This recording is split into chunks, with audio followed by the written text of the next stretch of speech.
Hi all, today நம்ம நல்ல காரசாரமான சூப்பரான எக் ரைஸ் தான் எப்படி பண்ணலாங்கிறத பார்க்க போகிறோம். ஓகே வாங்க வீடியோக்குள்ளே போகலாம். இதுக்கு கடாய் ஹீட் பண்ணிவிட்டு ஒரு 3 டீஸ்பூன் ஆயில் சேர்த்துக்கோங்க. கொஞ்சம் ஆயில் இதோட சேர்த்தியே எக்ஸ்ட்ராவே சேர்த்துக்கோங்க. இது கூட 1/4 ஸ்பூன் கடுகு, 1/4 ஸ்பூன் சோம்பு சேர்த்துக்கலாம்.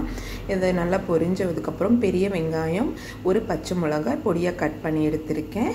அதையும் இது கூட சேர்த்து நல்லா வதக்கிக்கலாம். பெரிய வெங்காயம் நல்லா கண்ணாடி பதம் வர வரைக்கும் நல்லா வதக்கி விட்டுக்கலாம்.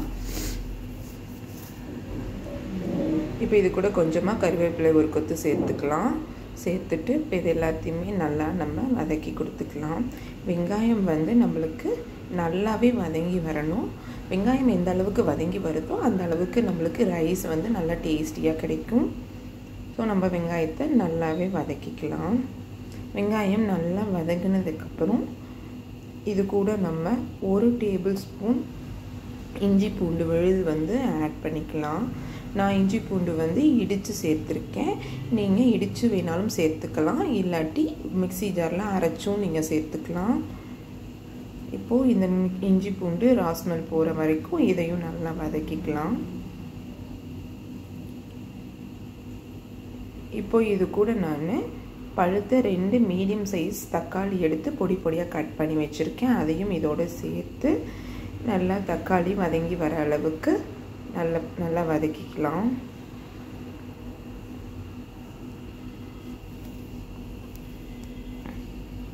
தக்காளி ரொம்பவும் குழஞ்சு வர வேண்டாம், ஒரு அளவுக்கு வதங்கினா போதும். இப்போது தக்காளி வதங்கினதுக்கப்புறமா இது கூட மசாலாலாம் சேர்த்துக்கலாம். 1/4 ஸ்பூன் கரம் மசாலா, 1/4 ஸ்பூன் கொத்தமல்லி தூள், 1/4 ஸ்பூன் வரமிளகாய் தூள் இதெல்லாம் சேர்த்து இப்போது இந்த இஞ்சி பூண்டு மசாலா எல்லாம் பச்சை ஸ்மெல் போகிற வரைக்கும் இந்த எண்ணெயிலேயே நம்ம நல்லா வதக்கி விட்டுக்கலாம். தண்ணி எதுவும் இதுக்கு சேர்த்தக்கூடாது. எண்ணெயிலே நம்ம எல்லாத்தையும் நல்லா ரா ஸ்மெல் போகிற வரைக்கும் வதக்கிக்கணும். இந்த மசாலாலாம் சுத்தமாக அந்த ஸ்மெல் ஓரளவுக்கு போயிடணும். இல்லைன்னா பச்சை ஸ்மெல் அடிச்சிச்சு அப்படின்னா உங்களுக்கு எக் ரைஸுங்கிறனால அதோட இதை அப்படியே காமிக்கும். அதனால் நல்லா மசாலா ஸ்மெல்லாம் போகிற வரைக்கும் அந்த எண்ணெயிலே வதக்கிக்கலாம். இப்போ இந்த மசாலாக்கெலாம் தேவையான உப்பு கொஞ்சம் சேர்த்து இப்போ இது எல்லாத்தையுமே நல்லா வதக்கிக்கலாம்.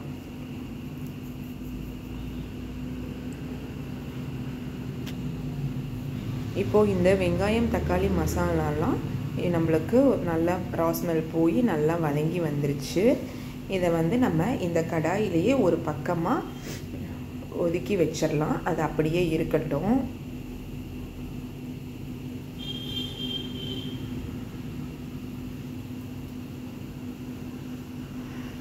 இப்போது இந்த இதெல்லாமே ஒரு சைடாக ஒதுக்கி வச்சிடலாம் இந்த மாதிரி.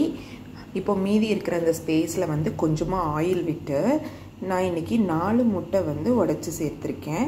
உங்களுக்கு எத்தனை முட்டை வேணுமோ அதுக்கு ஏற்ற மாதிரி நீங்கள் சேர்த்துக்கோங்க. இது கூட இதுக்கு தேவையான உப்பு, 1/4 ஸ்பூன் மிளகுத்தூள் நான் சேர்த்துக்கிறேன்.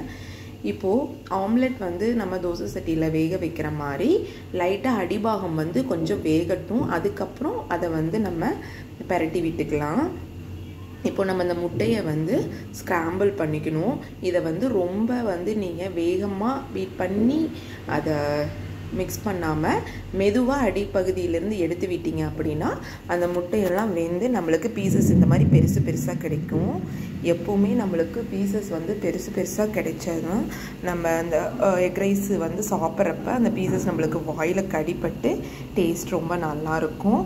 இப்போ அந்த மசாலாவோட இந்த எக்கையும் நல்லா சேர்த்து நல்லா மிக்ஸ் பண்ணி விட்டுக்கலாம். இப்போது கொஞ்சமாக கொத்தமல்லி இலை அதையும் பொடி பொடியாக கட் பண்ணி இதோடு சேர்த்து மிக்ஸ் பண்ணிவிட்டு நம்ம வேக வச்சு எடுத்துருக்க ரைஸை இது கூட சேர்த்து கொத்தமல்லி தலையும் ரைஸும் எல்லாம் சேர்த்து இந்த மசாலாவோட நல்லா மிக்ஸ் பண்ணி விட்டுக்கலாம்.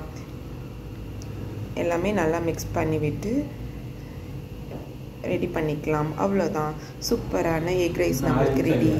இந்த வீடியோ உங்களுக்கு பிடிச்சிருந்துச்சு அப்படின்னா இதை வீடியோ லைக் பண்ணுங்கள். இது வரைக்கும் நம்மளோட சேனலை சப்ஸ்கிரைப் பண்ணவங்க மறக்காமல் சப்ஸ்கிரைப் பண்ணிக்கோங்க. பக்கத்தில் இருக்கிற நோட்டிஃபிகேஷன் ஐக்கானையும் கிளிக் பண்ணிக்கோங்க. தேங்க்ஸ் ஃபார் வாட்சிங்.